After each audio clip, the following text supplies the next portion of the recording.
Radio, 990 AM. Member KBP. Mga kabataan, power up your Saturday. Just do it! Makitrending. Mag-shout out. Be connected. Nasa FB ka man o Twitter, Instagram o Google+, impossible is nothing. Dito, di ka na mahuhuli sa uso. We love it. Join ka na. Your potential is our passion. Be inspired. Be informed. Be involved. Be empowered. It's the real thing. Voice of the Youth Radio. Voice of the Youth Radio. Voice of the Youth Radio. Makinig sa Voice of the Youth Radio. Sa Radio Inquirer 990 AM. Saturdays 3 PM. Think differently. I-like mo na. I-share mo pa. Voice of the Youth Radio. Sigaw na!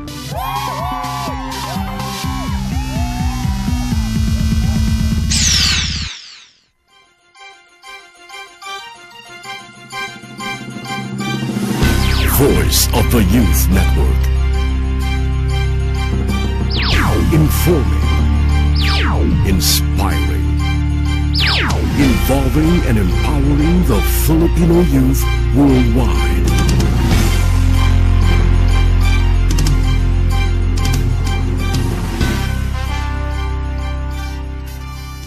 Initiating startup sequence. 10, 9, 8, 7, 6, 5, 4, 3, 2, 1, 0.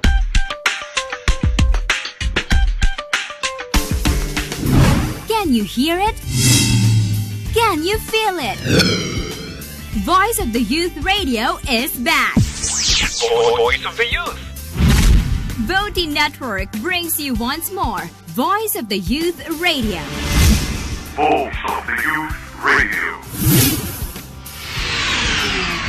Voice of the Youth Radio. Voice of the Youth Radio. Voice of the Youth Radio. Now on its 10th year. Even louder and more powerful. Via Inquirer Radio. Voice of the Youth Radio. It's the newest and most trending show on radio. Know the latest in technology. Engage in the most awesome advocacies. And meet the coolest young Pinoys. Power up and share your voice. Hashtag VOTI Radio. Only here on Inquirer Radio 990 AM. Voice of the Youth Radio. Voice of the Youth Radio. Sigaw na!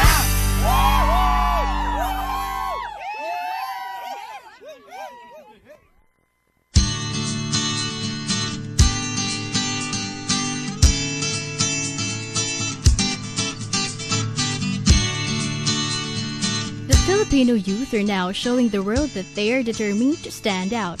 They are speaking out and looking for ways to make a difference in their communities by being active in various activities and endeavors provided them, or by being proactive and making the moves on their own.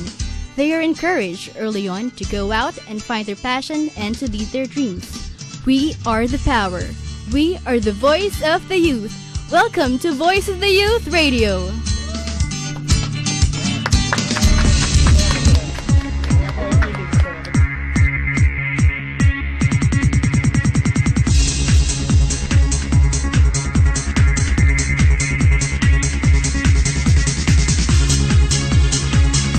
Okay, welcome to Voice of the Youth Radio. Welcome 2014.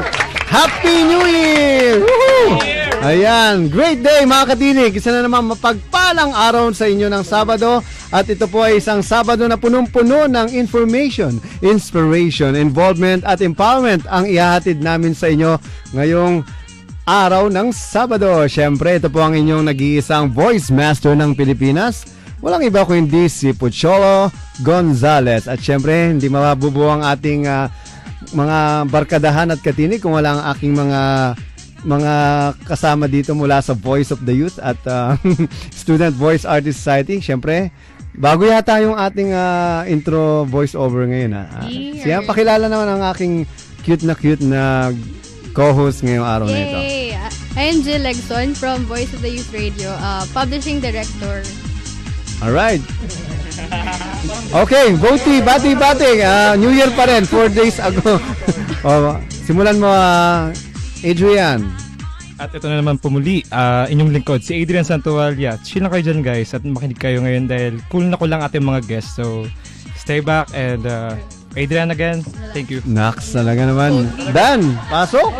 Okay, magandang hapon sa lahat ng mga tagapakinig natin. January 4 na, 2014. Magbago ka na. Dahil dyan, makinig lang kayo dahil bigatin na naman actually, ang mga guests natin. Si Dan, nagbago na to. Ano pinagbago ko, sir? Oo, nagbago ka na into better. Yan ang gusto ko sa'yo, sir. Sige, makinig lang kayo dyan, mga katinig. Dapat sa mga nakikinig natin, sa mga katinig at sa mga kabataan, dapat definite kayo kung anong pagbabago ang gusto nyo. Kasi you can be, you can change to worst eh. Dapat you change to better. Ayan. Dapat hindi change lang, kundi change to better. Ayan. Okay, syempre, ang ating gwapong-gwapong kanu dito. Sino ba yung kanu dyan? With happy birthday nga pala. Happy birthday! Woo! Ayan, sakto. Thank you, everybody.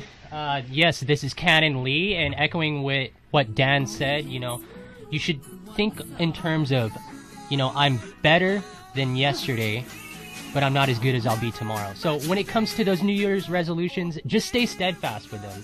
Really, you don't know what the future will bring, but only you will make your future if you plan correctly. On top of that, I'm the head of social media, so if you're on Facebook or Twitter, just look us up on Twitter at Voti Radio, or on Facebook, Voice of the Youth Radio. We do all types of inspirational quotes and you name it, man. Yan, in translation, magbago ka na. Ganun ka, ang daming sinabi. Alright, syempre si Mina, ito, ang dami. Alam niyo, punong-puno ang studio ngayon. Tuwing Sabado po kasi, ang Inquirer Radio ay napupuno at nagugulo. Kami lang ang gumugulo dito sa estasyon. Okay, Mina. Hello, good afternoon everyone. I'm back. So I'm Mina. I'm the head of secretariat of the Voice of the Youth Network, and at the same time, I'm also the editor-in-chief of the Voice of the Youth magazine. So, abangan nyo yan. Okay, may mga magazine na tayong darating at mga newsletter, syempre. At ito, ito, magiging anchor na rin to sa kabilang istasyon. Magkakaroon din tayo ng programa doon. Pero, sige, bati Andrew. Ay, hello, good afternoon mga katinig. Ako na naman po ang nag-iisang head ng kagwapuhan po. Ayan. Happy New Year po sa inyo. At ayun, sabi ano daw, ulit. Sabi ni Master Dan ay, magbago ka na. Ayun po. Sige po. Alright. So, kayo, Rosario. Hello mga katinig, good afternoon. This is Rosario Revuelta, Creative Director ng Voti Radio. Yun, Happy New Year. Lala. Wala lang. Advice ko lang para sa New Year, read more. Read more. Di ba? Hip-hop to eh. Okay, eto, nagmamahal sa'yo, mga bati. Ito mga inspired ng mga batang to eh. Bakit ba? Hi, hello. Ako po si Jason Roque, a student volunteer from PUP. Love more this year. Yan sinasabi ko sa inyo eh. Love more na. Bata-bata nyo pa eh. Okay, Jerry's. Thank you. Hello, Happy New Year mga katinigan. Ako po si Jarice Berba, Head of Events Documentation. So, kung gusto nyo makita yung mga pictures for these episodes and for the upcoming events, punta lang po kayo sa page namin. Sa Facebook, it's Voice of the Youth Radio. Yan, malat po ako, malamig yung panahon, so ingat-ingat guys. Okay. Charles. Unsa man na, bye. Bati-bati sa mga taga Mindanao. Ito, Charles. Okay, good afternoon po sa inyong lahat. Ako po si Robin Charles Ramos, head po ng Events and Community Engagement. Ayan. Alright. Hope to see you in our events soon. Alam niyo, special ang araw na ito dahil sa dami ng mga guests natin na talagang baka nakakita ng programa, 5 ang guest mo sa isang programa. At syempre natutuwa ako dahil kasama natin ang mga members natin mula sa Mindanao. Specifically, galing pa ito ng Marawi. At ito yung mga miyembro ng Voice of the Youth Lanao. Okay, sige, bati na kayo, mga Pads, tsaka John. Yan, minsan lang kayo dumaan dito. Okay. Hello, assalamualaikum sa lahat ng ating mga katinig dyan sa Voti Lanao. Aba, nandito kami ngayon at nakikigulo dito sa Manila para sa ating mga katinig. Maraming salamat po. Okay, malaikumussalam. O, Pads, pate. Okay, so assalamualaikum. Ako po si Muadz Pango from Voti Lanao. And Happy New Year sa lahat ng taga Mindanao. Alright, nakita nyo naman, talagang we're everywhere. Ana? Okay, so ready na ba ang tayo para sa Youth for the News for the Youth? Jill? Alright, so News for the Youth. Philippine National Service Coordinating Agency, or PNVSCA, held the Search for Outstanding Volunteers 2013 last December 13 at Crown Plaza Galleria, Manila, Ortigas Center, Quezon City. SOV is conducted annually to promote volunteerism to the community. This year's SOV awardees are Mr. Mark Conrad R. Avanzo for Youth category, Mr. Arvin O. Marabiles, and Dr. Demetrio P. Anduyan Jr., PhD for Adult category. For non-profit organization category, Volunteer Service Provider San Pedro College and Kabalikat Civicom 475 Marinduque Chapter were awarded.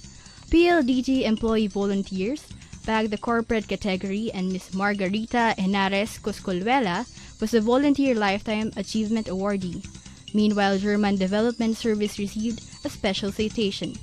The ceremony ended with an inspirational message from the National Volunteer Month Honorary Chair, Efren Peña Florida Jr. And I've read the profiles of our awardees today, and I've noticed that there is one thing common to all of them. They help and serve without hesitation. Now, these people are not superheroes. They're not like Superman, Batman, or even Darna, or whoever else. They don't have superpowers, but they have superb minds, hearts, and souls to reach the unreached, to love the unloved, to rebuild the ruins, and to care for the neglected. And that is News for the Youth. Good afternoon, this is Jill Legson. As a youth, do you know your purpose? Ngayon ang panahon para tayo'y makisangkot at makialam. Iba na lang. Malilate ako sa part-time job ko. Like I care. Tara na nga, girls. Ay, alam ko yan. Yun ba yung K-pop? Oo nga, no? Ano nga kayang magagawa ko? This is your time to make a move and be involved. How about you? What do you think?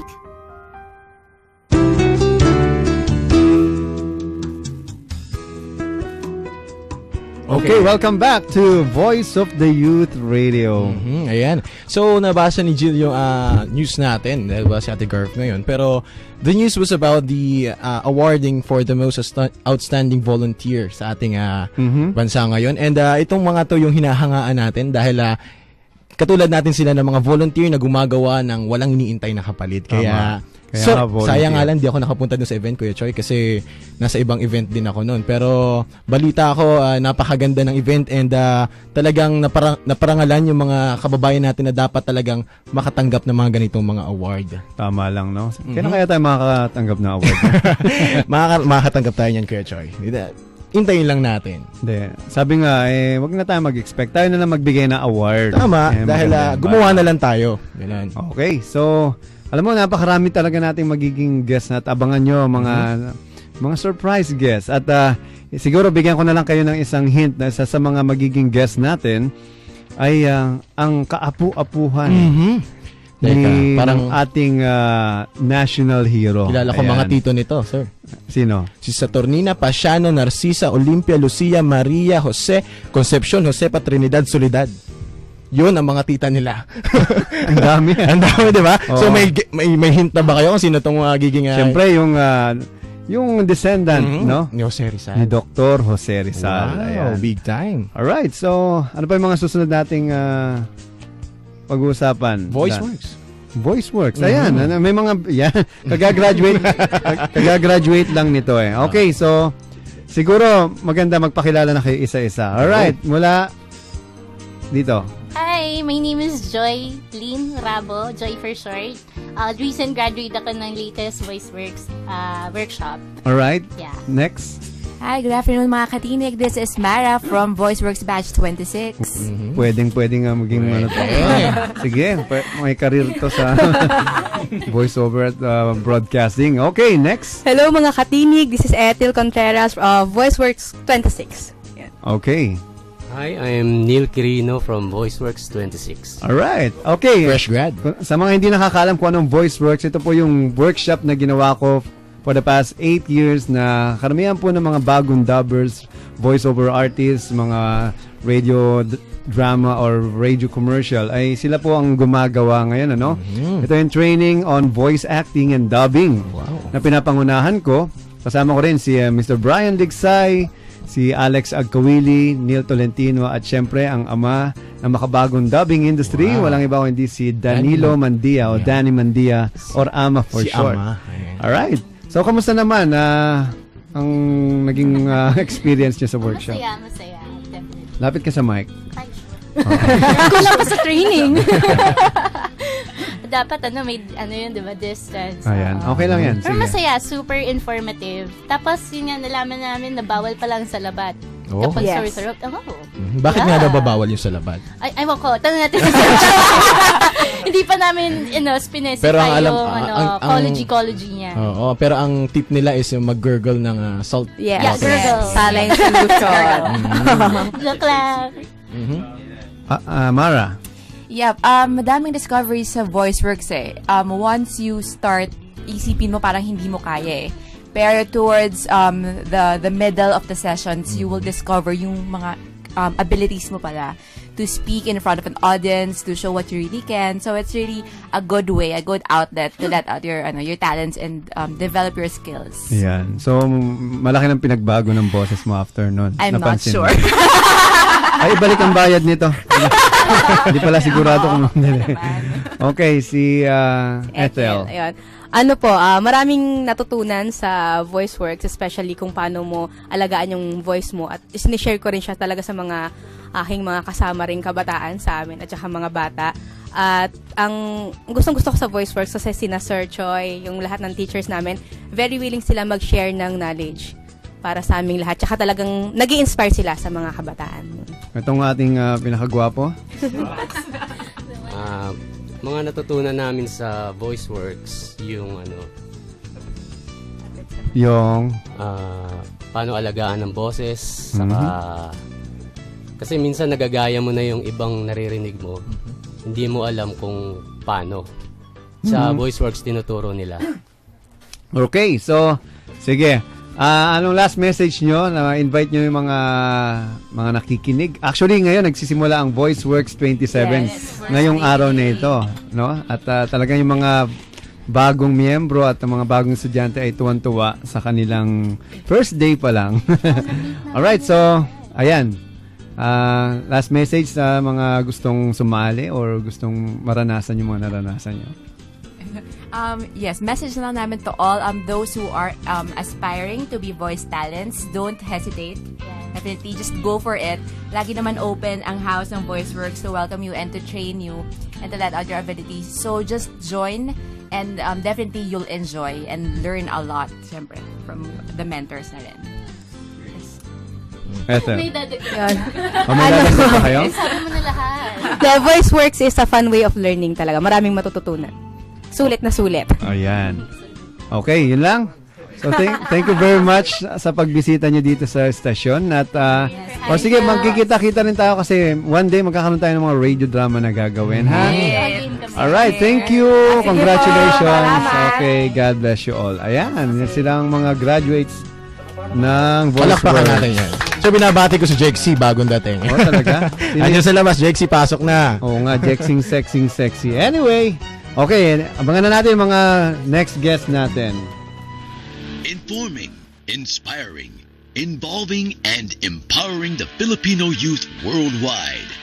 You're listening to the Voice of the Youth Radio with the VOICEMASTER, Pocholo Gonzalez, here on Radio Inquirer 990 AM. Hey, Cowabunga, dude! You're listening to the Voice of the Youth Radio with the VOICEMASTER, Patolo Gonzalez, here on Radio Inquirer 990 AM. Woohoo!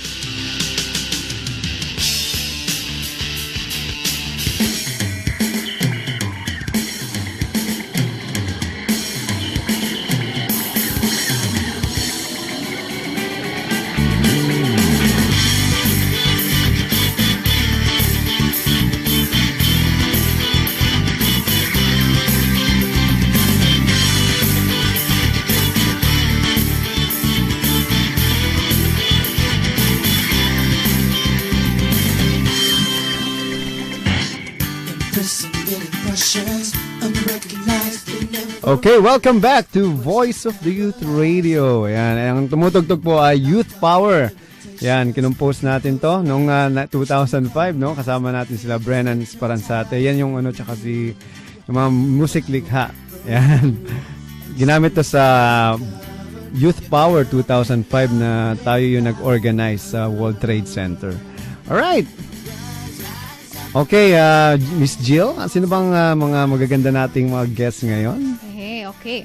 Our next guest, she is the current program officer for CSR World, Benita and Catalino Yap Foundation, and the head organizer of this year's social media workshop for bloggers entitled Social Media Revolution, Influencing Bloggers to Social Responsibility. Yay. Okay. And our next guest is Shailene Castillo and Joanna Santa Isabel. Shailene and Joanna are program officers of Kaya Natin Movement and Ateneo de Manila University School of Government. Yan. So we have Miss Joanna Armenta and Shailene and Joanna. Yay! Ang daming crowd. Tawa sila. Yay! Okay. Welcome to Voice of the Youth Radio. Ayan. Sige. Okay, welcome. Hello. Welcome po sa inyo. Ayan, good afternoon. No, kamusta naman ang New Year nyo? Saan ba kayo nag-New Year? Sa bahay lang. Sa bahay lang, no? Kasi, kami ni Joey sa Kaya Natin at sa Ateneo School of Government, parang medyo napagod yata kami this past few months, no? Dahil nga, naglibot tayo sa iba't ibang universidad at kolehiyo dito sa Pilipinas para ibahagi yung ating Lead Like Jessie Youth Leadership Training Program. So, ngayon, minabuti namin to spend our time with our family and our friends. Yun. Okay, so, alam nyo tong si Secretary Jessie Robredo, no? Idol ko to eh. No? At natutuwa ako meron tayong program na tinatawag na Second Jessie Robredo Youth Leaders Camp na pinangungunahan ng grupong Kaya Natin To Movement. Tama ba? Kaya Natin Movement. Ba't may to? Hindi. Kaya Natin Movement. Ayan. So, sige nga, can you give us the background of Kaya Natin and paano ba nag-come up itong programa na to? So, sabi nga po namin kanina, kabilang kami sa Kaya Natin Movement. It's a movement for good governance and ethical leadership, no? So, isa sa aming mga youth leadership training program ay yung second Jessie Robredo Youth Leaders Camp. So, ito po ay sa pangunguna ng Ateneo School of Government, Kaya Natin Movement, and of course, in cooperation with the Jessie Robredo Foundation. No? So, it's a 2-night, 3-day seminar workshop that aims to inculcate in the hearts and minds of our young leaders the leadership values and principles that Jessie Robredo stood for and lived out, no? So, kumbaga, hindi pa rin mawawala ang mga prinsipyo na pinanindigan ng ating namayapang kalihim, no? Gusto natin na ipagpatuloy ito sa mga kabataan, yan. Okay, so, paano kayo nakasali dito sa grupo at sige, ikaw muna. What's with Secretary Robredo na talagang masasabi nating huwaran at ginagawa ninyo sa buhay ninyo? Okay. Sige.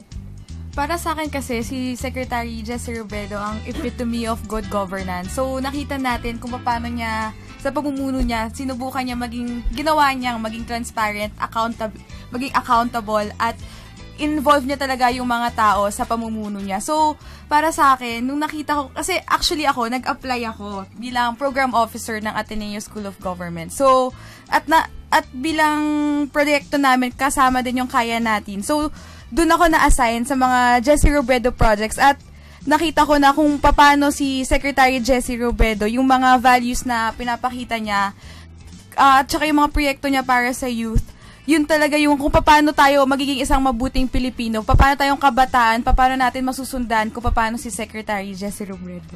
No, alam mo yun, sa totoo lang, no? Sana lahat ng mga naging mayor o politiko, mga public servant natin ay merong heart. Like our beloved Secretary Kaya Robredo. ngayon, simulan natin sa mga kabataan kasi sila yung mga susunod nating mga Alam mo, leader. malulungkot ako, hindi ko siya na-meet, no? Ang Si Ate personal. Shai.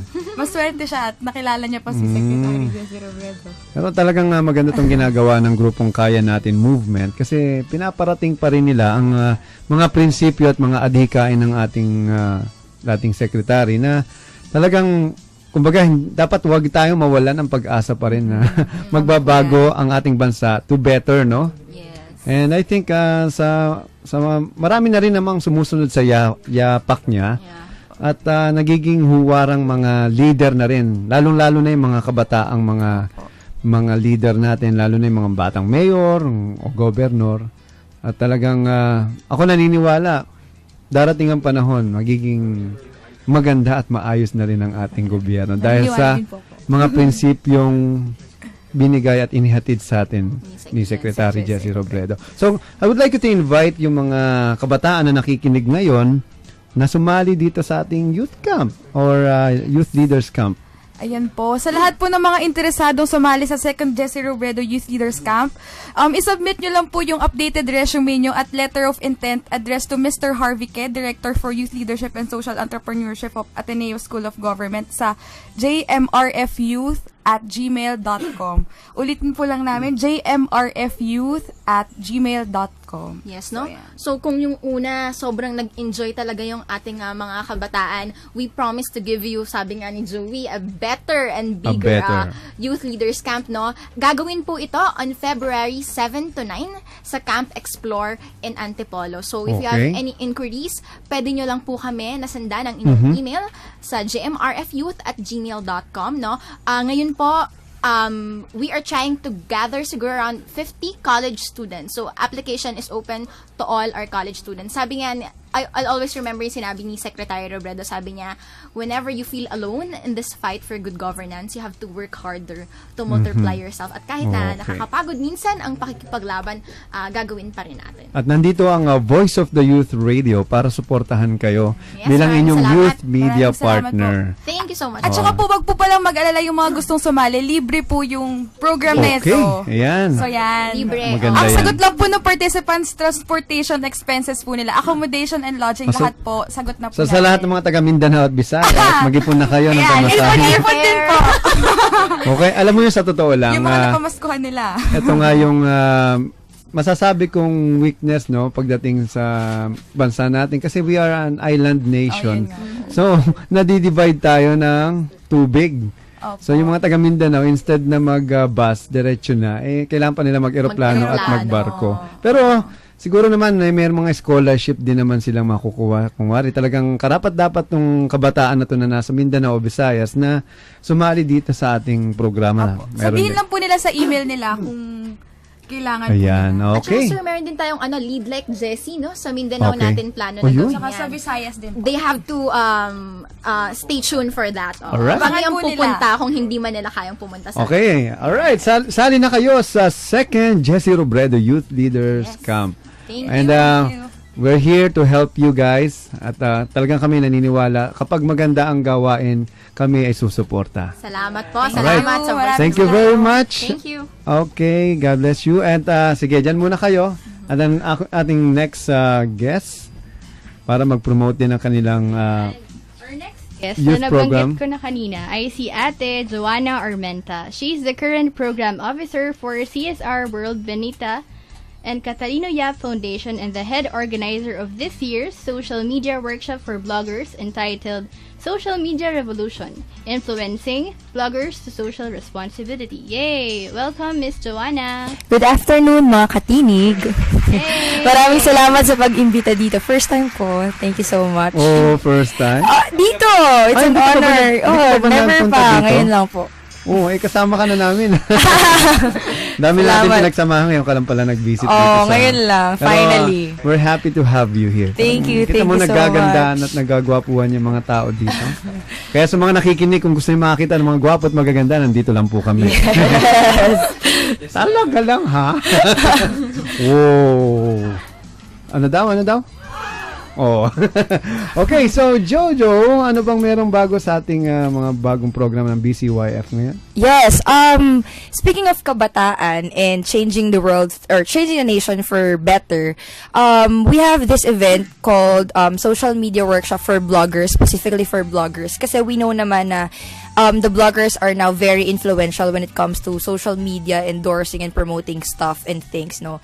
So, blogging is one way and one tool to change the society somehow through this talented people na nagsusulat ng mga ideas nila. So, right now, we would like to invite you guys and share this event to you. The social media revolution influencing bloggers to social responsibility, to inculcate social responsibility to the themes that our bloggers are doing online. So, inimbitahan namin sina Miss Janet Toral of digitalfilipino.com, si Mr. Koa Bui, an international speaker, and Mr. Mark Delgado, the founder of Bloggers for Change Network. So, sila yung magiging speakers natin for that workshop on January 25, 2014 at iAcademy Makati, and then it will start at 1 p.m. until 5 p.m. So, sana po, kahit hindi kayo sinasabing sarili nyo na blogger kayo, but still you want to write, you want to share stuff online, you could attend and share this event as well. So, check our Facebook page and event. Sana makapunta kayo and see you there. Salamat po. Wow. So, open naman to sa lahat.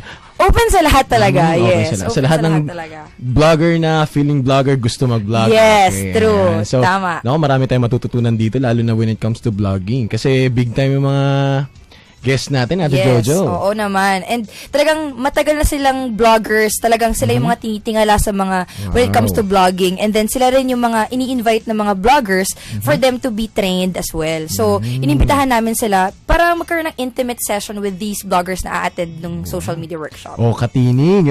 Interesado dyan mag-vlog. Pumunta lang kayo sa event ni Ate Jojo.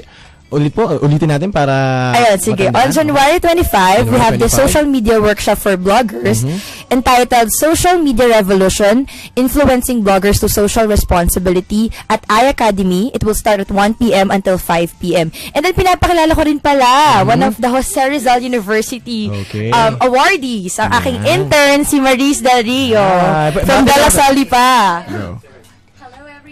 So, a pleasant afternoon and thank you very much for having us here. So, as what Miss Jojo said, we are all inviting you to come and learn more sa social media. So, we're very delighted to see you soon. Kaya, i-push lang natin to, okay? Nararamdaman kong voice works din to.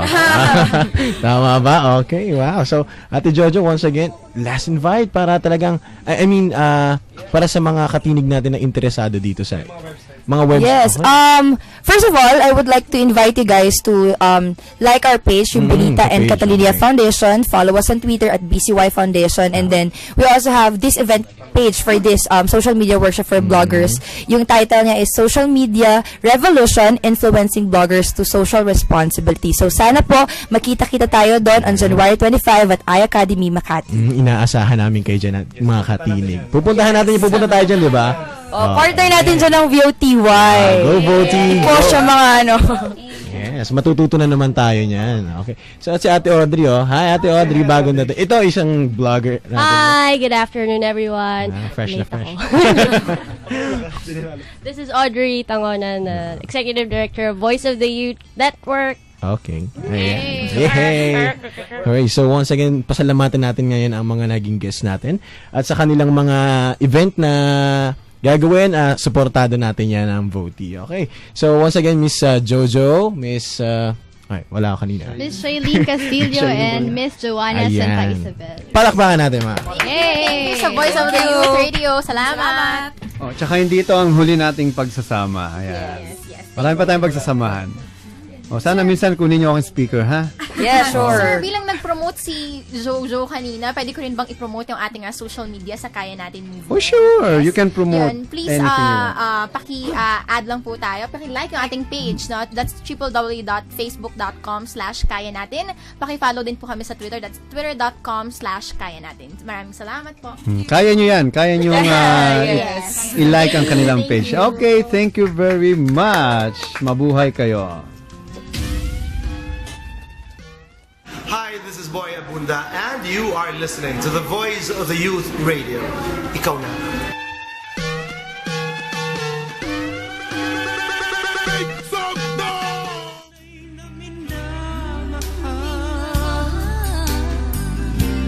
Ikaw ang hinintay. Hi, this is Ogie Alcacid, and I like Voice of the Youth.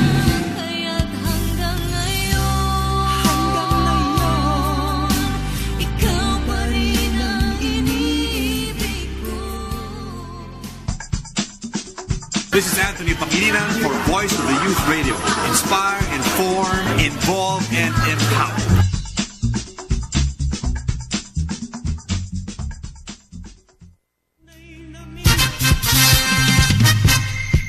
I really like Voice of the Youth Radio on 999 kilohertz DZIQ.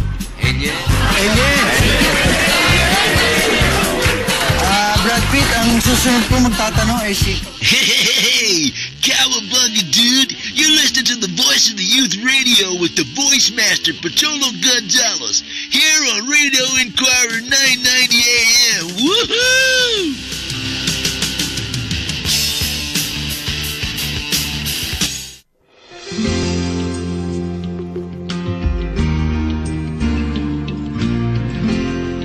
Our next guest is a creative and artistic voice actor. He was the voice behind the puppets of Zuma, Boa and Conda, Iglot of GMA7, Kapitan Basa of Batibot in TV5, Koke, Elahe of Atlantica, Imaw and Dilawan of Encantadia. He also got the villain role in Cassandra the Warrior Angel as Abdon. He does dubbing for Korean novela and telenovelas. He is a professional ring announcer as well. He is also the co-owner of their family business, Bonito Clowns. Please welcome Mr. Noel Urbano. Yay! Woo! Okay. Dami natin mga audience dito. Okay, welcome Kuya Noel. Ayan, yes, hello Pucholo. Congrats pare. Tawag doon, hindi ko in-expect. Ang laki na ng kini-create mong legacy, pare.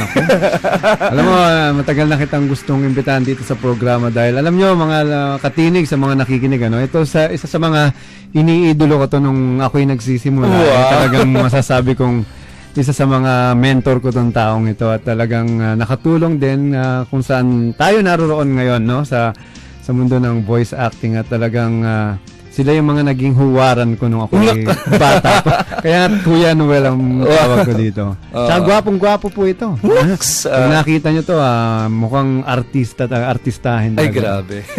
Alright, kasi galing to sa pamilyang artista ko. So, kumusta Kuya Noel? Kumusta bang buhay-buhay ngayon? At ano bang ginagawa natin ngayong bagong project? Tapos, balikan natin yung buhay mo. Well, yun nga, tulad nga ng sinabi ni Miss Jill, no? Tama po ba? Ayan, sa ngayon, ako po kagagaling lang sa taping, kaya medyo puyat-puyat ng Galema, anak ni Zuma. Ayun. So, yun, ako rin ay voice and puppeteer nung dalawang ahas niya, si Boa. Ayun. Nagsasalita ba yung ahas? Oo, nagsasalita. Actually, yung ahas ni Galema nagsasalita, lalaki at babae. Tapos si Zuma rin, yun, si Boa at si Conda nagsasalita rin. So ayun, nagpapaalam na sila. Ayun, so nagsasalita rin. Ako na yung kinuha nilang magsalita para. Ayan. Oo, wala nang ibang makuha eh. Alam mo, sa totoo lang, halos lahat ng mga makita yung puppet na lumalabas sa maybe sa channel 2 o sa ibang channel ay boses at siya ang puppeteer nito. Pero bago ka naging puppeteer, Kuya Noel, no? Sino ba si Noel Urbano nung siya ay 15 taong gulang? At paano ka napasok sa industriyang ito? Well, alam niyo, ang pinaka-start is sa theater ako sa Adamson University. So doon ako nag-start na malaman na, kasi noon mahihain ako. So hindi ko alam na Sabi ko, tatay, kayo ko kaya talaga si Manuel Conde, which I don't know kung kilala ng nakararaming mga kabataan ngayon yon. Si Manuel Conde, kung pupunta kayo sa CCP, makikita niyo tanghalang Manuel Conde. So, isa siya sa mga national artists natin. Okay? Pero mahihain ako. Sabi ko, ano kaya ako ng tatay ko? So, yun, sumabok ako sa theater. So, yun, na-develop doon. And nagkaroon ng audition doon sa isang radio station rin as a voice drama artist. So, nag-audition ako out of 300, kumuha na ng 5 lalaki, 5 babae. And yun na yung start ng lahat. True voicing talaga. Kumbaga, para kumarating lahat ng ito, ang dami kong napuntahan because of yung my voice skills or talent. So, no wonder, no? Talagang nasa dugo ni Kuya Noel ang pagiging isang artist. Yan. Ayan, pupuntuhan natin talagang sasabihin siya ay isang artist, hindi lang basta talent. Sir, pwede po ba kami makahingi ng sample dyan? Sino doon? Alam mo, sige, mamaya yung sample. Mamaya, gagawin niya halos lahat ng mga nagawa niyang boses. So, Kuya, sa tagal mo na sa industriyang ito, nakita mo yung pagbabago at syempre, mga kaibahan ng teknolohiyang ginagamit ninyo noon. Paano ba nag-re-recording ng isang Noel Urbano noon? Parang black and white pa yung noon eh. Para makaluma pa. Actually, di ba, I don't know kung inaabot mo pa rin yung Betacam, yung 2 tracks. Grabe yung 2 tracks kasi talagang kumbaga... Actually, yung Matic pa nga ba? Yung Matic, oo. 2 tracks pa rin yun, di ba? Yung 2 tracks ang hirap kasi kung lahat kayo crowd dubbing, di ba? Or maraming characters yung idadub nyo, talagang hindi po pwedeng isa-isa. Hindi katulad ngayon na Pro Tools na pwedeng single tracks. So noon talaga siksikan kami sa booth, talagang sabay-sabayan. Mahirap pero noon mas masaya. Kasi sama-sama kayong, parang ganito yan, magkakasama kayo ngayon, nasa isang booth, di ba? Yun. Pero ngayon nga, siguro dahil nga yung technology talagang umaano na, mas madali na. Pero yun nga, minsan malungkot kasi ko lang mag-isa nagdadub sa isang studio. Yun. Iba yung feeling na may kausap ka, mga kalinyahan ka. Correct, oo. Naranasan ko yan. Isang mali mo lang, lahat kayo ulit. Yun, oo. So nakakahiya ka kung hindi ka makasunod. Kaya ganun kagagaling yung mga veterano at mga kabatch ninyo noon, ano? Sino ba yung mga masasabi mong mentor mo sa dubbing and voice acting? Wow. Actually, yung naging mentor ko naging mentor mo rin Sila Tito Joey. Tito Joey Galvez and Josie Galvez. Actually, kay Tito Josie talaga ako nag-start sa radio. Kasi nandoon sila sa isang radio station rin na siya yung parang drama supervisor that time. So yun, doon ako nag-audition sa kanya and nakuha niya ako bilang voice dubber rin sa movie kasi nagsusupervise rin siya sa mga artista. Sino ba yung mga binobosesan mong artista? Ang pinaka plakado ko talaga dati si The Boy na mayapa The Boy? na yun. Sige nga, sample Wala niya. The Girl na ngayon. Paano? Nakalimutan ko na kasi namatay na siya Hindi, mostly ang nagagaya ko is yung talaga nakikita mo yung mukha, di ba? Alam mo naman yun. Pero yung talagang kahit walang mukha, si Ricardo Cepeda, yung asawa ni Snooki Serna. Sige nga.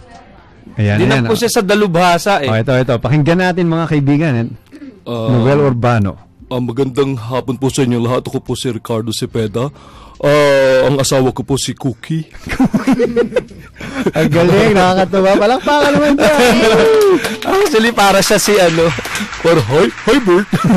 Pero ito kasi ako, I can identify and maybe masasabi ko na Noel Urbano is a puppet master, no? Kung hindi nyo na itatanong sa mga nakikinig, nung ako yung mga 19 or 20 years old, ako po ay nagbabatibot na. At nakita kong, sabi ko nga, naghahanap sila ng bagong voice talent o puppeteer na etong si Kuya Noel ang unang-una kong sinabihan at wala nang iba. Naalala mo yun, Kuya? Actually, That was siguro mga 1999 or 2000 nung pinakilala kita sa ating kaibigan si Rene Villanueva. Yes. At icon sa batibot. Talagang doon nagsimula ang iyong pagpapapit, di ba? Hanggang sa lumabong at yumabong na ang iyong career sa puppeteer. So, sino ba yung mga nagawa mo? marinig lang ng mga listeners natin ang mga ginawa mong boss. So, dun sa Batibot, nung pinapunta mo ko doon, nakuha ako hindi as puppeteer une, as a TV host. Kasi that time, parang nawala si Kuya Boji. So, naghanap sila ng male host na parang ikaw naging alternative. Parang ganon. Pero hindi ko naman talaga mapapalitan si Boji, di ba? Kuya Boji, kakaiba yon. Boji Pasqua. Oo. Tapos hanggang sa eventually, sinabi nila, kaya mo bang si Kapitan Basa. So, kasi nung time na yon na medyo nagkasakit yung original. Actually, babae ang voice ni Kapitan Basa eh. So, pinatry sa akin. So, Zim-zam, kablam! Ako po si Kapitan Basa! Ganon yung boses ni Kapitan Basa na. Ayun yung doon sa Batibo. Then, hanggang sa napunta naman ako doon sa kabilang channel, which is yung At Iba Pa.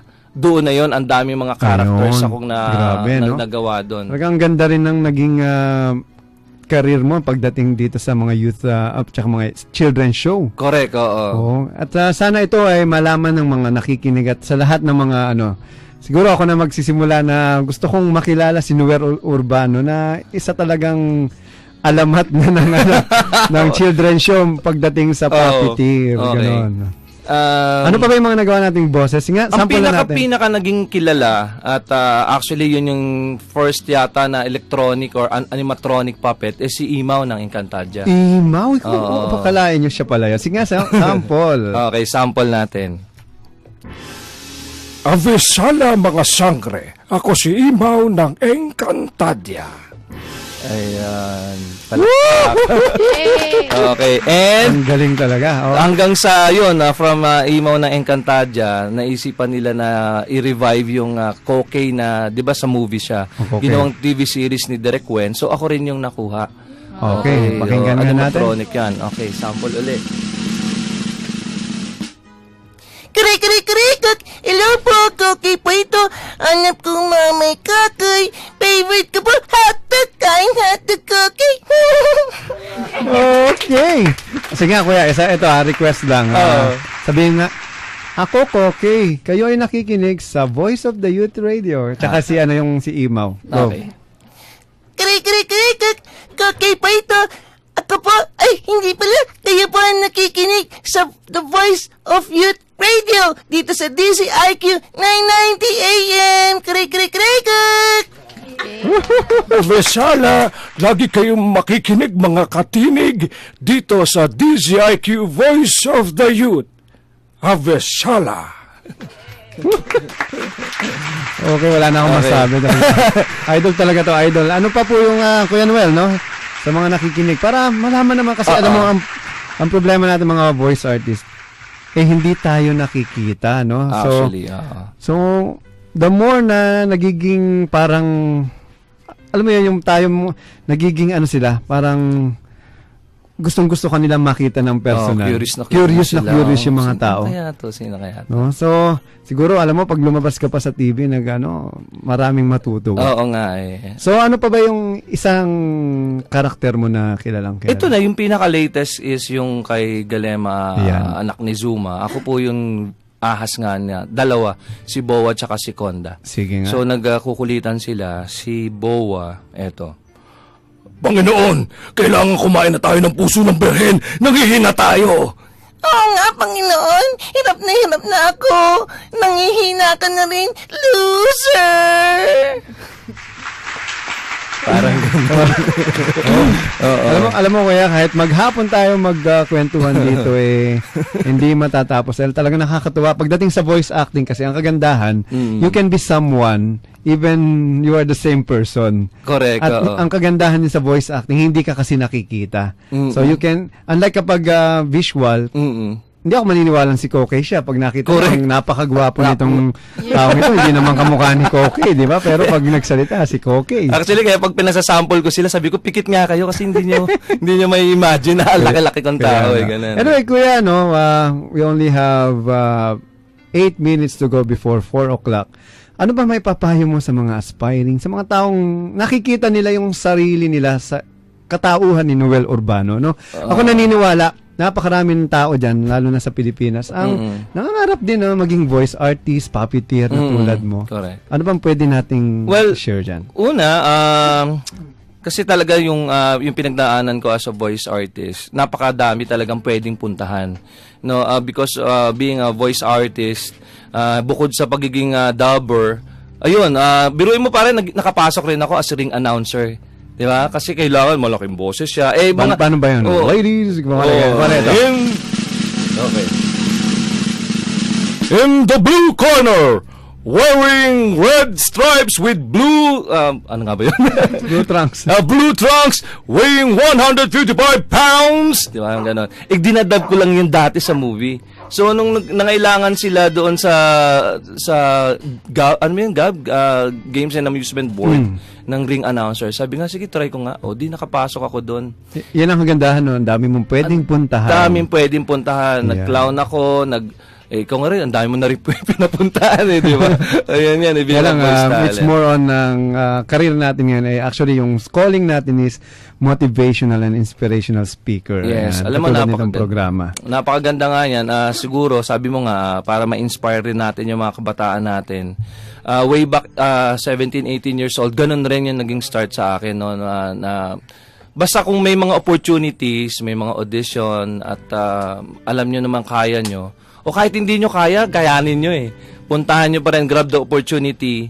Kasi you'll never know hanggat hindi nyo nasusubukan. Diba? Huwag nyo sabihin, baka hindi ko kaya So, talagang i-try nyo muna.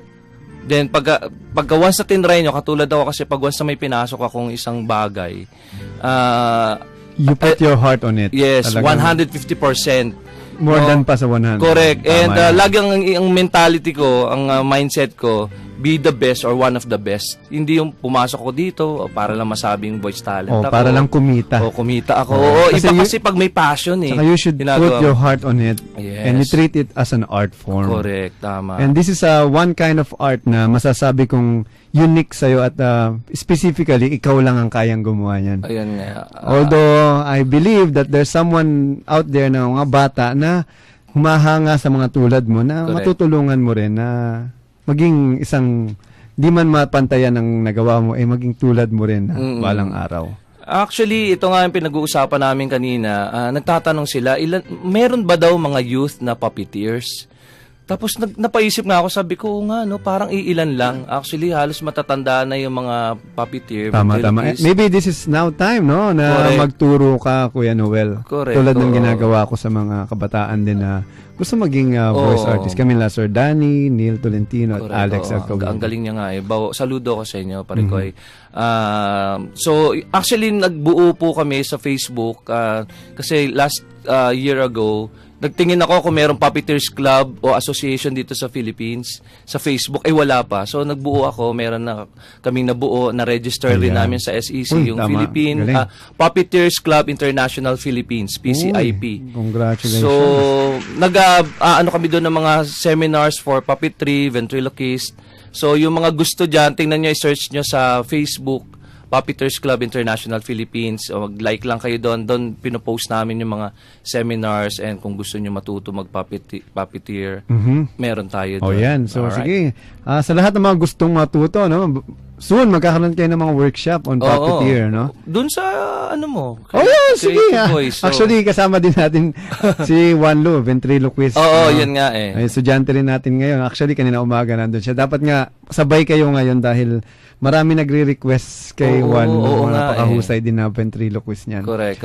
Anyway, any last words sa mga kabataan? Anything na you want to share? Well, katulad ng sinishare ko lagi nga sa mga anak ko rin. Para kung mga anak rin kayo, Basta katulad ng nabanggit natin kanina na once na pumasok kayo sa isang kahit na always put your heart into it 150% and wag niyong isipin na kayo ay audience lang, be the best or one of the best. Kasi ang tindi ng competition ngayon out there, outside, Hindi pwedeng, kunwari ngayon, sino ba yung nag-i-school pa yun? Nag-i-school pa ba kayo? Ayun, hindi pwedeng gumraduate lang kayo kasi para lang masabing gumraduate kayo. Kailangan gumraduate kayo as one of the best kasi paglabas nyo, pinag-aagawan kayo niya kung sakali. Ayun, so yun naman po. they can also lead their dreams. Kahit nag-aaral pa sila, pwede na nilang gawin yung gusto nilang gawin. Oo nga. Tulad na nangyari sa'yo nung ikaw ay kabataan pa. Mukha ka pa namang binata. Binat na. Anyway, maraming salamat Kuya Noel for your time. Oo, thank you rin. Sobrang alam mo, I really appreciate your presence here. Sa mga alam niyo, sabi ko nga, ang sarap makasama ng mga iniidolo mo na, no? Yung mga ina-idolize mo at saka hinahangaan mo nung bata ka. At nakasama mo rin para marating mo kung saan ka naroroon ngayon. Ayan. Actually, alam mo, always look back, yan nga sinasabi ko. Ang ako naman masasabi ko lang, no, sobrang natutuwa ako ngayon sa ginagawa mo ngayon. Kumbaga, kung ako isa naging idol mo, ngayon, ang dami nang uma-idolize sa'yo. Wow. Wala pa ka naman natin si Coacholo Gonzales, grabe. Ibang klase. Okay, thank you very much. Okay. Mas saludo kami sa iyo, kuya. At I hope one day, no, alam mo, we're offering workshop na sa mga voice at sa mga talks, no, for free sa mga schools na para lang maipakalat natin ang ating artistry. Oo. At sana maimbitahan ka namin sa mga schools, lalo na sa PUP. Oo. No, meron silang workshop na gagawin din doon. At ma-share lang din natin at makilala rin tayo ng mga estudyante at mga kabataan. Alright. Okay, thank you very much and God bless you. Mabuhay po kayo kay Noel. Sa lahat ng mga katinig. Thank you. Hey, cowabunga, dude! You're listening to the Voice of the Youth Radio with the VOICEMASTER Patolo Gonzalez here on Radio Inquirer 990 AM. Woohoo! Informing, inspiring, involving, and empowering the Filipino youth worldwide. You're listening to the Voice of the Youth Radio with the VOICEMASTER Patolo Gonzalez here on Radio Inquirer 990 AM. Inquirer Radio. Inquirer Radio. 990 AM. 990 AM. Ngayon, gabi-gabi nyo nang mapapakinggan ang programang Lunas Kalungsugan. Lunas Kalungsugan. Kasama pa rin ang batikang broadcaster at writer pang kalungsugan, si Kuya Rudy Liwanag. Kasama din si Dr. Joe at si Nico Light. Subaybayan at tumutok sa programang ikinasisigla ng bawat Pilipino, lalo na ang mga senior citizens. Lunas Kalungsugan. Lunas Kalungsugan. Linggo hanggang Biyernes, alas 9 hanggang alas 10 ng gabi at alas 9 hanggang alas 10:30 ng gabi tuwing Sabado dito sa Inquirer Radio 990 AM.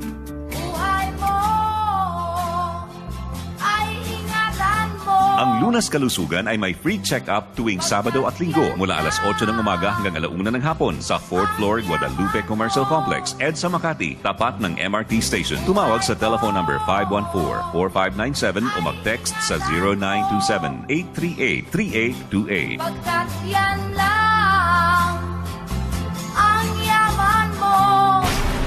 990 AM. Inquirer Radio. Here's some story for this hour. Malacanang said the setting up of temporary sites and the return of NBI forensic team will speed up the burial process of fatalities from Super Typhoon Yolanda. Deputy Presidential Spokesperson Abigail Baltes said the temporary burial site will allow still unidentified bodies to be exhumed once forensic team need to process them later. Baltes said the NBA disaster victim identification team returned to Tacloban City and resumed the processing of remains. She quoted Justice Secretary Laila De Lima as saying the concerned agency met on the matter and have agreed on a division of responsibilities. Amid Malacanang assurance that security measures are in place for the Black Nazarene Feast, the Eco-Waste Coalition appealed to devotees for clean celebration. The environmental group asked all involved in the November 9 feast to ensure hygienic and litter-free festa. The group requested people who will be in the festa to help in the solution and not be the problem. Eco-Waste shared some tips to make the festivities clean and trash-free. Anjong Malapas for Inquirer Radio 990 AM. Inquirer Radio. This is Inquirer Radio 990 AM. 990 AM. Naliligaw ka ba sa mga isyong pinag-uusapan sa ating bayan ngayon? Problema mo ba kung sino ang dapat mong pagkatiwalaan?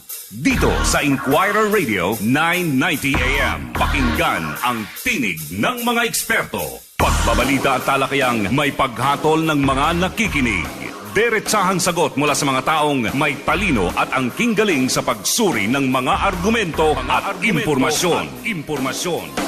Tinig ng mga eksperto. Tinig ng mga eksperto. Sasahing papawid tuwing Sabado alas 8 hanggang alas 9 ng umaga. Ang Tinig ng mga eksperto. This is Trans Radio Broadcasting Corporation.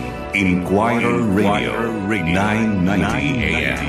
News, information, entertainment, and public service. DZIQ. Inquirer Radio 990 AM. Member KBP.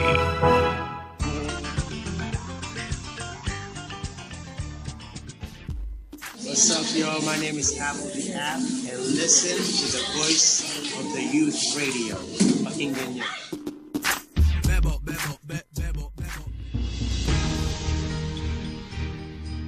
You are now listening to the most trending show on radio.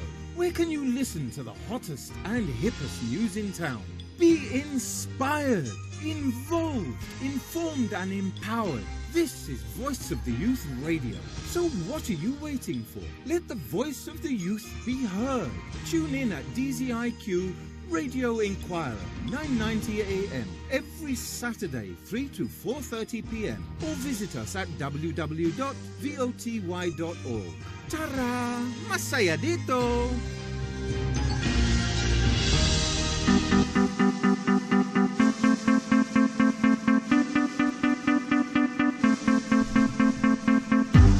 Okay, we're back. The Voice of the Youth Radio. Clap, clap, clap. Okay. Mas marami na naman tao ngayon. Yes, and we are now entering English zone. Kailangan ko na ba lumabas? Yes. A very special guest, two special guests, who will be introduced by Canon. Okay, we will have Mr. Isaac Reyes. He is a descendant of our national hero, Mr. Dr. Jose Rizal. Wow. This is an honor and a privilege. Thanks very much, Canon. Welcome, and I sir. should just clarify really quickly, descendant of Saturnina. So, Okay, well, you know, yes. I wish I was a descendant of, Jose Rizal himself, but descendant of Saturnina, his eldest sister. Well, still have the same blood, right? Yeah, that's all true. good. Okay. Welcome, sir. Thank you. And medyo masakit. Your nose bleeding is already noted. Go sa. I have a handkerchief. Dahil dyan, ang kasama ko ngayong co-host ko is si Canon dahil import ka to. Dahil medyo English on tayo dito ngayon. So, go Canon. Yes, and our next guest. And our next guest will be Miss Billy Crystal Dumaliang. Hi, magandang hapon. Billy Crystal is in like the movie City Slickers. Yes, Have Billy you Crystal, the American comedian.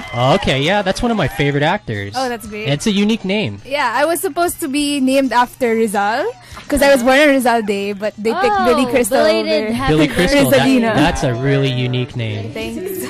Pizza. Oh yeah, and because you mentioned birthday, it's actually a special person's birthday today. Wow! Yay! Happy birthday! And let's greet Canon. Happy birthday! Happy birthday to you! All right. Before we go into that birthday celebration things, let's go talk to our two guests. So, Okay, let's start with Isaac Reyes. All right. Let's go, Canon. how are you finding your stay here in the Philippines? Is this your first time here? Just vacation? What's your objective here? Yeah, so I was actually born in the Philippines. Okay. And so I've been coming back every 2 or 3 years since I was a little kid. And yeah, my experience here is great. Every time I come back here, half of me feels like I'm coming home. I love the food. The people are so warm and welcoming. I have a lot of relatives here, so I love coming back. Yes, likewise, I'm kind of in the same predicament. I'm also half as well. Yeah, I and noticed you had some half something going yes, on there. I just love the hospitality here. the Filipino culture, it's so rich in family bonds, and they That's don't it, realize how good that they have it compared to other societies of different countries. Absolutely, yeah. There's definitely a family like orient, like a bond, yes. yeah, that happens here that I don't see in other countries. For example, in Australia, when your parents get to a certain age, like when we're talking like 70 plus. The Australian way for a lot of families is to put them in a nursing home and just kind of forget about them. Yes, and see them just on it's like due to that fast-paced lifestyle of the workforce. That's Their schedule doesn't permit them to basically take care of their needs because it's much more demanding than having an infant. You're dealing with an adult, Absolutely. and there could be certain reasons why they were put into that nursing home. It could be injuries. It could be. As much as I don't like to say it, because I had a relative that my grandpa, he had Alzheimer's, and Sure. and this is in the U.S. It's really disheartening to witness that, but yeah, I completely agree. Yeah, but I notice here, the culture is, very close family bonds and the kids pitching in to look after the parents and the grandparents, and I really like to see that. Yes, I even grew up with my Lola and Lolo. That's the Tagalog word for grandma and grandma here. Oh yeah, no, definitely. I can Yeah, talk okay. there. I can speak a little. Sige, sample na. Magandang tanghali.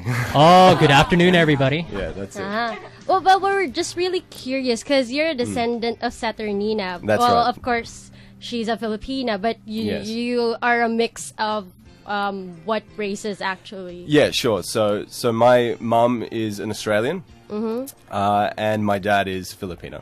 Oh, okay, so you're Yeah. half Filipino. Yeah, so half. Yes. So are you single? No, because we're talking about youth topics today. Because he doesn't look like he's more Australian than Filipino. But what Filipino traits or are there any family secrets that your father has passed down to you from the great family? Yeah, I mean, Is there a book of secrets? If you've seen that TV show. yeah, well, there's a lot of speculation about Rizal and what secrets he may have had, but yeah, there was definitely a Filipino influence growing up. The Australian way is to be quite laid back in regards to your studies and all that, but my dad used to always say, no, you're from that line of Rizal. He used to say, you have to use your coconut, and he'd knock my head. Yes. And yeah, so there's always been a really big emphasis on education in our family. Yes, the importance of education. That's really the backbone of society today. That's what's really driving not just. I always bring up the workforce because that education is like the basic foundation of everything that will build up into a community. Basically, Yeah, that's right. Yeah. I agree. So, what other influences from the Rizal? Because we're really asking for the secrets, right? Yeah. Rizal clan. It's their clan. It's like royal blood in the Philippines. Yeah. So, is there any peculiar stories that you've heard from your father about the Rizal family before, or? Yeah, that's a good question. Yeah, probably nothing I'd say on radio, but You can talk after. It's okay. if there is something that I guess was passed on, it's that, I mean, if you look at the Rizal's life, he was a man that fought the oppressors, and the oppressors at the time were the Spanish.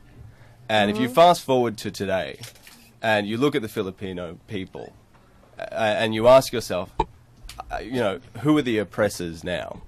And are the Filipino people a free people? Honestly, did you hear what Isaac just said? Ask yourself that question. Who is being oppressed nowadays with all the luxuries that we have of technology? Is it... I mean, think about it. You have Facebook, you have TV, you have an easy way of means of transportation with MRT, and if you own a vehicle. This isn't something that they had a couple of 100 years ago. No. Now think about it for a moment. Forget all your luxuries. How are you being oppressed nowadays? And it's not just here in the Philippines, but Yeah, no, exactly. And so, the standard of living now is higher. Yes, much higher. Hyperinflation. Absolutely. But is the mental standard of living higher? That's the question, I guess, that I want to ask the youth of the Yes. Philippines today. It's something to think about. I've only been here for a couple of months, but I've tried to have conversations with maids, with drivers, with people on the street, and even though the standard of living is high, we have phones, we can text, we're shrinking distance between people, we have air conditioning, we have fast food, we've got all of these things, but there is a lack of, I guess, upward social mobility. Yes, and they all share that same perspective. Their outlook on is there any type of oppression? Since that's the main focus point of this conversation. Sure. Yes, they all share the same perspective in terms of just their general outlook. Yes, I'm echoing myself here. So I guess what I can get from this little talk is like their family is still very conscious about fighting for freedom, even in our current context. And also, Kimmy was wanting to ask something. Have you, based on his written works, what can you say about it? Like Lonely Matangere and El Filibusterismo. What can you say Was that about like it? your bedtime story? No, in terms of those texts, I'm definitely not as well versed as the scholars are. But the one thing I got from them was that just Rizal was fearless. I mean, at the time that he wrote those works, no one was saying, no one was standing up. Yeah. Yes. And he just stood up in the face of all of this adversity. He basically... The epitome of integrity. Absolutely. And he knew that he was writing his own death sentence as he was writing those texts, yet he still just put it out there. And I guess that's a lesson for all of us to take. And I always feel that no matter what I do, I'm not standing up enough compared to what Rizal did. Yes. So Rizal is really one of the model Filipinos that we all want to be like, right? Absolutely. And it's just so happened that here with us is, of course, Miss Billy, the awardee of the Jose Rizal Model Student of the Year. So Hello. Hi. Thanks for having me. Yeah. So, can you tell us a little bit more about this award? Competition. This competition? Yes. So it's organized by the Order of the Knights of Rizal, which is constitutionally mandated. And then what they do is they get nominations from universities across the country. So you're from which university? I am from the Ateneo de Manila University, the alma mater of Jose Rizal. I told you this is English zone. We're from Kaya ko po Ateneo mag-Tagalog. and Australians. Anyway, that was a joke. No, I apologize for that, guys. Like, I actually want you guys to speak Tagalog because I'm on a crash course right now, and so the Okay. more Tagalog I hear, the better. Okay. We can practice with Taglish. you. That's all right. Okay. Yes, Taglish. So that way you can comprehend. Okay, what's- so yeah. after That's that, they kind of review all your CVs and all your achievements, and then they pick like top 21 finalists, and then the 21 finalists go to an interview, like a whole day Yeah. interview, A rigorous interview in Wow. the headquarters in Manila, and then they pick the top 10 winners, and then from the top 10 you have the ranking. So from that's 1 to a 10. lot of processes. Yeah. And you were the model out of all that hundreds of youths. Yeah, So, she's Mhm. the recent most outstanding student of the Jose Rizal Model Student of the Philippines. yeah, so can you tell us a little bit more about how Rizal has inspired you with your works? I mean, Okay. your achievements, your affiliations. Yeah, like I told you guys a while ago, like I was born on December 30 on Rizal Day. So ever since I was born, I was always compared to Dr. Jose Rizal, right? So that was a lot of pressure, but I felt like throughout my life from grade school, like we've all been through Noli Me Tangere and El Fili. Yeah. I also see part of myself in him, and the things that he does, that he's a traveler, that he wants to make a difference, that he wants to learn different languages. All those little things, I think I was like, I can, even though it's kind of impossible to be like Jose So how Rizal, many languages I have can you try. know? Just like I'm learning German now, so it's one of his favorite languages. German, that's a unique language to I want to know. learn, I and know. those attributes that you aspire to be. That's again Jose Rizal. He's a great Yeah.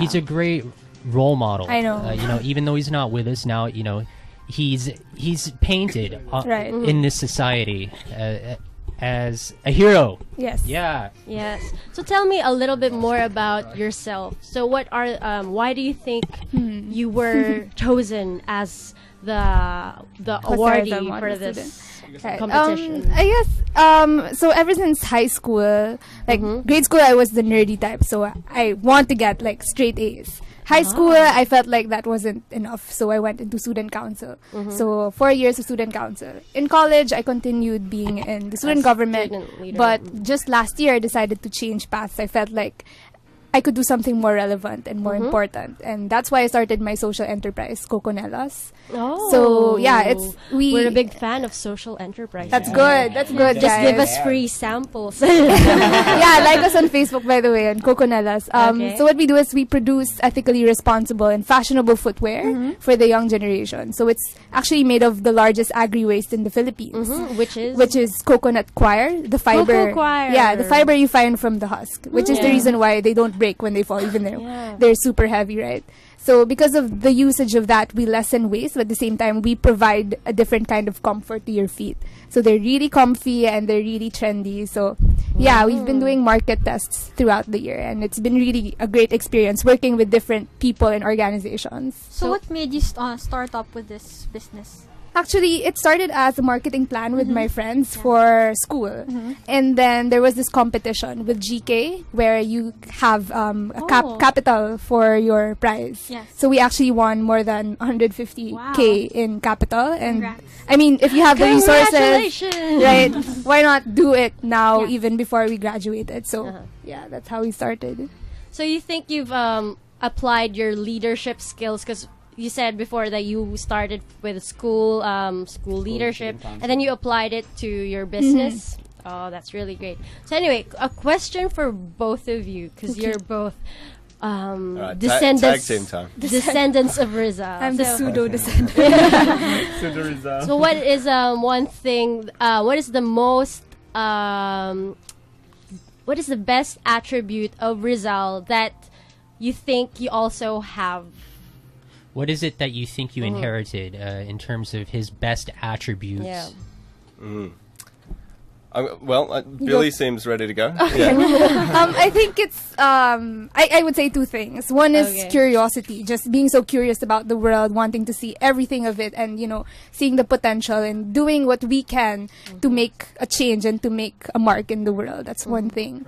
And the other thing, and I think it's not a very common answer, but it's what I said during my interview for the award, and it's the winning answer. Yeah, It's pageant of. because they asked me, was Rizal a womanizer? That was the question, and that was the direction of the. I also asked that. Exactly. And what I said is no, I don't think he's a womanizer. I think he had good intentions for these women, and I believe that that's one of the most important things I love about him. He's not afraid to love, right? I mean, guys are so afraid to love sometimes because you get hurt and stuff. But he was not afraid to love, and his greatest love was for his country, and that showed very well. So you're not afraid. I'm not to afraid love. to love. Okay, Adrienne, Guys, Dan, listen up. Take tips. Yeah, Yes. that's for you. No, so curiosity and That's Love 101. Yeah. We should have you on our February episode. Yes, and let's go to Isaac, huh? Yeah, I think I'm going to use that next time I'm in the club. I'm just going to say I'm not a womanizer. I'm just not afraid to love. Oh, that's a huge pickup line. That's a warning. You're welcome, Isa. But in terms of, I've never been asked this question before, and I had to really think about it. I guess it's hard to compare yourself to the great man. It's really, really hard. He just had It's not so fair to many, compare, yeah. That's it. I almost don't even want to I almost don't even want to say that I share any qualities with the great man. But if I had to choose one, ever since I was a little kid, I have this, and it's not just in the Philippines; it's in any country. When I see someone that is oppressed, someone that's poor, someone that can't get out of a tough situation, I get this little feeling in my heart, like, it's not right, and something needs to be done. Everyone should have the opportunity to move upwards in life get out of tough situations and improve their lot. And that was Rizal's passion for the Malay race. And I guess that's somehow been passed on. Yes, if only there's a way to alleviate those contributing factors that lead to people not just being oppressed, but being able to not just move up socially, but as their own well-being. Speaking of that, you're a World National Bodybuilding Federation Novice Middleweight ACT Champion of 2011. That's a long title. Yeah, we're taking a bit of a tangent there, but I know. That's a good diversion of the topic, because we're talking about building society and building the community. And let's start with bodybuilding. There's that building connection. Nice. No, I like that, Canon. In Australia, a lot of guys, as they're getting older, start to hit the gym. I did, like most guys, young guys, and I stuck with it, and I decided that I'd go in a competition, and I somehow won the competition. But since then, I've actually retired from bodybuilding. It's a sport where if you want to compete at the novice level, you can do it in a healthy way. You can prepare your body by eating healthy foods, doing healthy exercises that actually improve your health. Yes. But to actually take it to the level above that, that's when it starts getting, then the negative health aspects start. It's all about balance with those nutrients, the protein, carbohydrates. That's it. Yes, I've how would you put this? More of like a January gymmer. Yes. After Christmas and New Year's. Yes, I've really looked into that, and not just supplementation, but your food intake of what you should be eating. Protein, whether your objective is to gain weight, lose weight, and bodybuilding. That's what would be the number one supplement or number one food rather that you would find at a palenque? In terms of protein. Canon's New Year's resolution is to lose weight, so he's really interested in asking. No, if anything, I need to bulk weight. Right now, I'm walking around at like 170, and that's a good one. Yeah, my body fat percentage. I haven't gotten it tested, but just doing the pinch test, I would say it's every bit of 8% around the abdomen area. That's good. Yes, but I want to get way below that.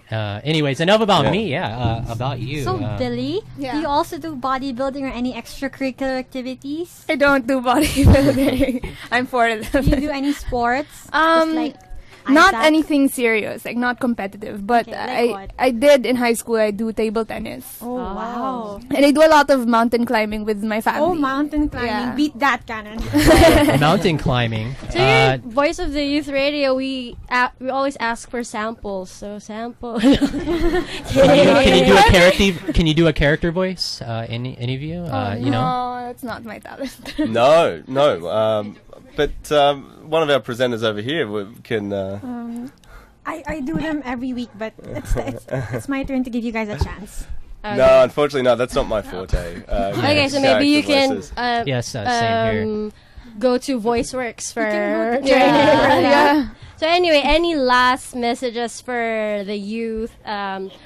Anything that is. What would you like to say to inspire the youth from what you've learned from Rizal, and any other things that you want to share? Like last messages and greetings. Closing thoughts.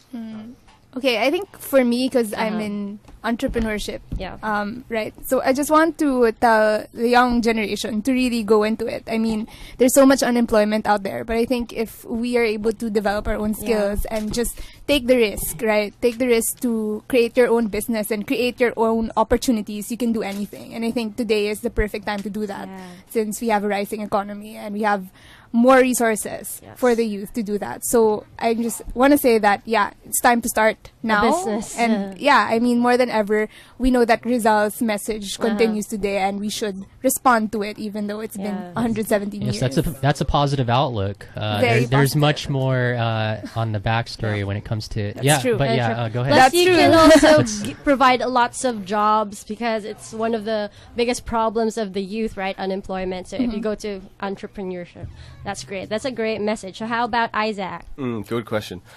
My main message would be: don't lose hope in the Philippines. you know, the Philippines has had a run of bad leaders, and it's had a run of just tough economic times. Yes, it's really impacted even today. What happened 30 years? Absolutely. Yes. Absolutely. I mean, I can see that just by going outside and walking down the street. Right? It's evident everywhere. You know, exactly. And back in the 1950s, the Philippines was one of the... It was right there, second to Japan. Japan, that's yes. it, right. Like, and it was only just below.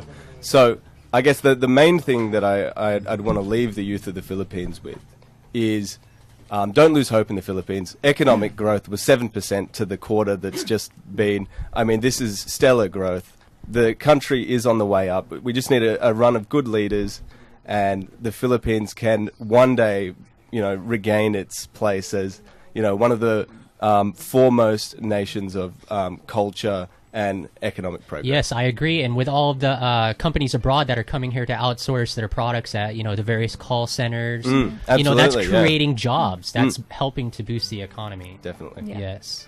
Thanks so much for having me, Kat. Yes, I really appreciate it. Thank you. We'd like to have you again. Yeah, I'd love to be back. Anytime. Okay, balik na po tayo sa Pilipinas, no?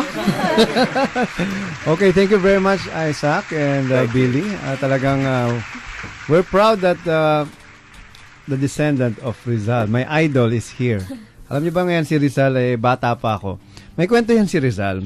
Nung bata siya, sabi niya sa ate niya, Ate, alam mo ba, balang araw, itatayo ang repulta ko sa bawat sulok ng Pilipinas. Tapos sabi ni Rizal, anong ate niya? Ay naku, Pepe, paano itatayo ang repulta mo? 10 taong gulang ka pa lang. Basta ate, itatayo ang repulta ko sa bawat sulok ng Pilipinas. Oh, yan, palakpakan naman dyan. Ayan, pero ano lang yan, gawa-gawa ko lang po yun. Pero kung titignan nyo, bata pa lang si Rizal, no? Visionary na siya. And I think, di ba may debate na kung si Rizal daw o si Bonifacio ang dapat national hero. Pero walang duda, no? Kasi bata pa lang si Rizal, binabrand niya na yung sarili niya. Lahat ng bagay sa paligid niya, kinokolekta niya. Ultimong mga ticket, lahat. So, well documented si Rizal. And I believe if you're great, do great things and document yourself. And with that, alright, maraming salamat po. Yan. Informing, inspiring, involving, and empowering the Filipino youth worldwide. You're listening to the Voice of the Youth Radio with the VOICEMASTER, Pocholo Gonzalez, here on Radio Inquirer 990 AM. At dahil dyan, ito ang awit ng kabataan. Bago tayo magpaalam, maraming salamat sa lahat ng mga naging napakarami nating guests sa araw na ito ng January 4, 2014. This is our first broadcast in the year 2014. At marami pong mga mangyayari pa sa mga susunod na linggo, sa susunod na Sabado, no? Sa ating programang Voice of the Youth Radio. At masaya ako at talagang empowered ang mga kabataan natin ngayon na nandito ngayon sa istasyon. At syempre, mas marami pa tayong mararating through my talks sa iba't ibang parte ng Pilipinas at iba't ibang panig ng mundo. And with that, maraming salamat and God bless you all. Mabuhay and bye-bye na. Bye-bye. Alright, take it easy everybody. Alright. Happy New Year. Thank you very much. God bless you. Mabuhay. Binabati ko ang aking asawa, syempre, Marilyn, si Patrick, si Ma'am Monet Bernardo ng Office of the Mayor ni si Junjun Binay dito sa Makati. And mabuhay po kayo at God bless you. Happy New Year.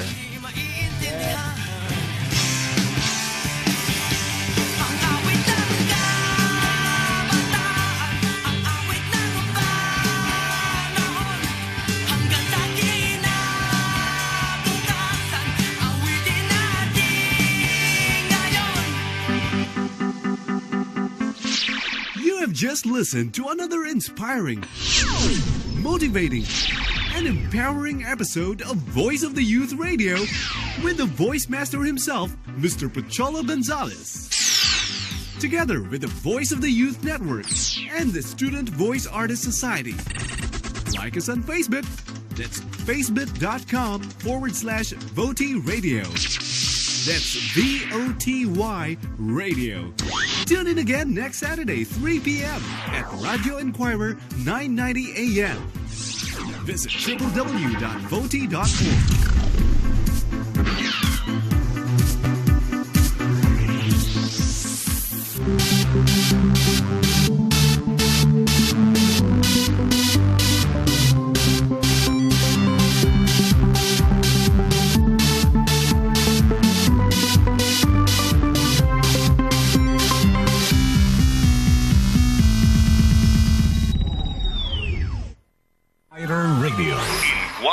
Radio. 990 AM. 990 AM. Every news is tackled. Issues answered. And controversies clarified. Banner Story. Banner Story. A no-nonsense discussion with highly respected journalists Arlene De La Cruz and Jake Maderazo. Banner Story, where every news matters. Monday to Friday, 6 to 9 in the morning on Inquirer Radio, 990 AM. Alamin at suriin ang mga isyong pinag-uusapan ng sambayanan. Talaga naman naghahanap sila ng mga mambabatas, lalo tigit sa matas na kapulungan na makakatulong sa kanilang advokasya para isulong yung buhay, ika nga. Himayin ang mga isyong bumabalot sa mga nag-iinit na balita. Ano ba ang solusyon para sabihin mong mabawasan yung paghihirap ng ating mga kababayan ng ating bansa? At tuklasin ang mga tulong at serbisyong ipinagkakaloob ng gobyerno at pamahalaan sa ating lipunan. Lalaki yung pwede nilang i-loan at the same time. Benefit. Oo, kumusta hindi natin partners yung financial status ng SSS? Marami. Dahil sa investment. Issue ng Bayan. Issue ng Bayan. Kasama sina Liza Soriano at Ricky Brozas. Makialam at pag-usapan natin ang mga issue ng Bayan. Tuwing linggo mula alas 8 hanggang alas 10 ng umaga dito sa Inquirer Radio 990 AM. We give you not just first-hand news. We bring you to where it is happening as it happens. Fast, factual, comprehensive information. Balanced and fearless views. Fair commentaries. Entertainment. Public service. This is DZIQ Inquirer Radio 990 AM. This is your click music